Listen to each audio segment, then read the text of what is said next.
بسم اللہ الرحمن الرحیم۔ السلام علیکم ورحمۃ اللہ وبرکاتہ۔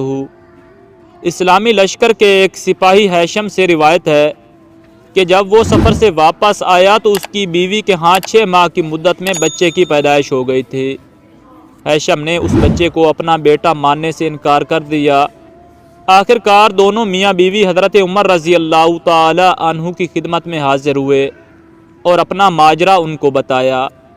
ہیشم نے کہا کہ 6 ماہ سے زیادہ عرصہ نہیں گزرا کہ میں سفر سے واپس لوٹا ہوں اور اس کے ہاں بچہ پیدا ہو گیا ہے، یہ میرے نطفے سے نہیں ہو سکتا۔ یہ سن کر حضرت عمر رضی اللہ تعالی عنہ نے حکم دیا کہ عورت کو سنسار کیا جائے۔ حضرت علی رضی اللہ تعالی عنہ نے سنسار کرنے سے پہلے حضرت عمر رضی اللہ تعالی عنہ سے فرمایا کہ یہ عورت اپنے شوہر سے حاملہ ہوئی ہے، اور اس کی دلیل یہ ہے کہ اللہ تعالیٰ نے قرآن مجید میں فرمایا ہے کہ اس کی مدت حمل اور مدت رضاعت 30 ماہ ہے۔ پھر فرمایا ہے میں اپنی اولاد کو 2 سال تک دودھ پلائیں، لہٰذا اگر 30 سے 24 کو نفی کر دیا جائے تو مدت حمل 6 ماہ بنتی ہے اور 6 ماہ میں بچہ پیدا ہو کر زندہ رہ سکتا ہے، لہٰذا یہ لڑکا اسی شوہر کا ہے۔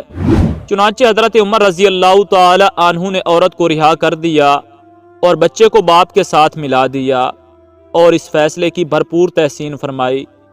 ایک دن حضرت علی رضی اللہ تعالی عنہ مدینہ کی گلیوں میں چلے جا رہے تھے کہ آپ رضی اللہ تعالی عنہ نے دیکھا کہ کچھ لوگ غیظ و غضب کی حالت میں ایک عورت کو گھسیٹے لیے جا رہے ہیں۔ وہ عورت خوف کے مارے کانپ رہی ہے۔ حضرت علی رضی اللہ تعالی عنہ نے پکار کر کہا کہ تم اس عورت کو کیوں گھسیٹ رہے ہو؟ لوگوں نے بتایا کہ اس عورت نے بدکاری کی ہے، اس لیے امیر المومنین حضرت عمر رضی اللہ تعالی عنہ نے اس عورت کو سنسار کرنے کا حکم دیا ہے۔ حضرت علی رضی اللہ تعالی عنہ نے اس عورت کو ان کے ہاتھوں سے چھینا اور ان لوگوں کی خوب سرزنش فرمائی۔ چنانچہ وہ لوگ حضرت عمر رضی اللہ تعالی عنہ کی خدمت میں حاضر ہوئے اور شکایت کی۔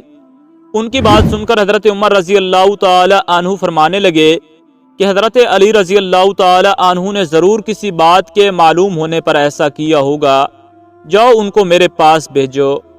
حضرت علی رضی اللہ تعالی عنہ حاضر ہوئے۔ حضرت عمر رضی اللہ تعالی عنہ نے آپ رضی اللہ تعالی عنہ سے پوچھا آپ نے ان لوگوں کو کیوں واپس کر دیا اور ان کو اس بدکار عورت پر حد قائم کرنے سے کیوں منع کیا؟ حضرت علی رضی اللہ تعالی عنہ نے کہا کہ اے امیر المومنین، کیا آپ نے رسول کریم صلی اللہ علیہ وآلہ وسلم کا یہ ارشاد نہیں سنا کہ آپ صلی اللہ علیہ وآلہ وسلم نے فرمایا 3 طرح کے لوگوں سے قلم اٹھا لیا گیا، یعنی وہ بے قصور ہیں۔ ایک سونے والا آدمی یہاں تک کہ وہ بیدار ہو جائے، دوسرا نابالغ جب تک کہ وہ بالغ نہ ہو جائے، اور تیسرا گناہ میں مبتلا آدمی جب تک کہ باہوش نہ ہو۔ حضرت عمر رضی اللہ تعالی عنہ نے تبسم فرمایا اور حضرت علی رضی اللہ تعالی عنہ نے کہا کہ اے امیر المومنین، اس عورت کو کبھی دیوانہ پن کا دورہ پڑتا ہے، ہو سکتا ہے کہ وہ آدمی اس کے پاس اس حالت میں آیا ہو کہ اسے دیوانہ پن کا دورہ پڑا ہو۔ یہ سن کر حضرت عمر رضی اللہ تعالی عنہ نے اس عورت کو رہا کر دیا۔ ایک بار 2 کنیزیں ایک لڑکا اور لڑکی میں جھگڑا کرتی ہوئی حضرت عمر رضی اللہ تعالی عنہ کے پاس آئیں۔ حضرت عمر رضی اللہ تعالی عنہ نے فرمایا کہ حضرت علی رضی اللہ تعالی عنہ کو بلاؤ، اس میں وہ فیصلہ کریں گے۔ جب حضرت علی رضی اللہ تعالی عنہ آئے تو تمام قصہ بیان کیا گیا۔ فرمایا کہ 2 شیشیاں منگواؤ اور ان کو وزن کر کے ان کنیزوں کو دو کہ اپنا اپنا دودھ اس میں بھریں۔ جب وہ شیشیاں دودھ سے بھری ہوئی آئیں تو فرمایا کہ آپ پھر وزن کرو، جس کی شیشی بھاری ہو اسی کا لڑکا ہے اور جس کی شیشی ہلکی ہو اسی کی لڑکی۔ حضرت عمر رضی اللہ تعالی عنہ نے پوچھا کہ یہ کیسے ہو سکتا ہے؟ حضرت علی رضی اللہ تعالی عنہ نے فرمایا اس لیے کہ اللہ تعالیٰ فرماتا ہے کہ مرد کے لیے عورت سے 2 حصہ ہے۔